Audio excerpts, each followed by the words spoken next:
له هر څه وړاندې تاسې باید توکلنا په نوم دغه تطبیق یا اپلیکیشن ډاونلوډ کړئ. دا چې مو ډاونلوډ کړو دا به خلاص کړئ. دلته تاسې ته دوه آپشنې راځي، یو لیکلي تسجیل الدخول، بل تسجیل جدید. نو تاسې به هغه لاندنۍ برخه کلیک کړئ که چیرته غواړئ چې په لومړي ځل توکل ته نه وځئ.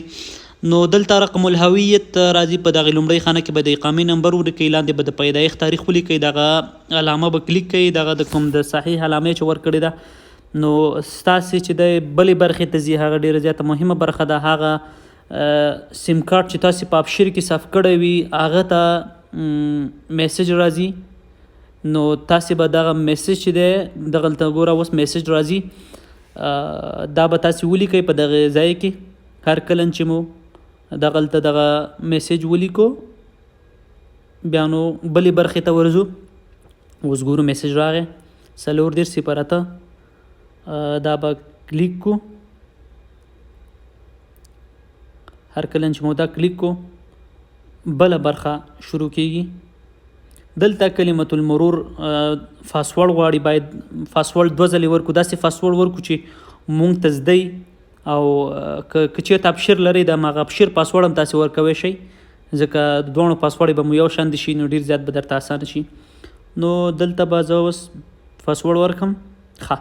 اوس پاسورډ مو ورکو، اوس بلې برخې ته داخل شو. موافق به هم کلیک کو. دلته زمونږ کوم ځای کې چې مونږ اوسیږو زمونږ لوکیشن راځي، هغه باید تاسې سم ځای انتخاب کړئ. تاسې خپله کوټه دغلته سمه انتخاب کړئ، دغه نقشه زوم کړئ او خپل د اوسېدنې ځای ورپکې په سم ډول انتخاب کړئ. هر کله چې مو دا انتخاب کړو اتالي به کلیک کړئ.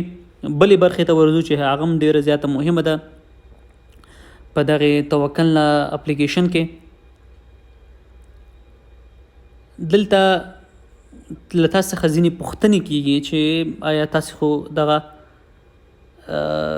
تیرو 2 هفتو کې تاسو له هیواد څخه خو بهر نه وئ، تاسو به ټول لا کلیک کړئ. پوښتنه درنه کیږي تاسو چې کوم مرض خو نه لرئ، تبه خو نه لرئ، نو دا به تاسو لا کلیک کړئ.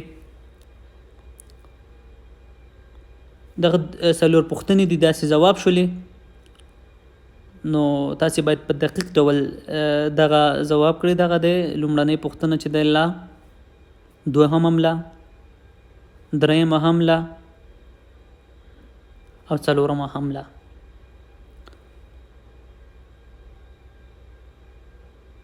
نو ګرانو دوستانو دغه ویډیو تاسې لپاره ډېره زیاته مهمه ده. زموږ یوټیوب چینل هم د سره سبسکرایب کړئ نورو مهمو ویډیوګانو لپاره.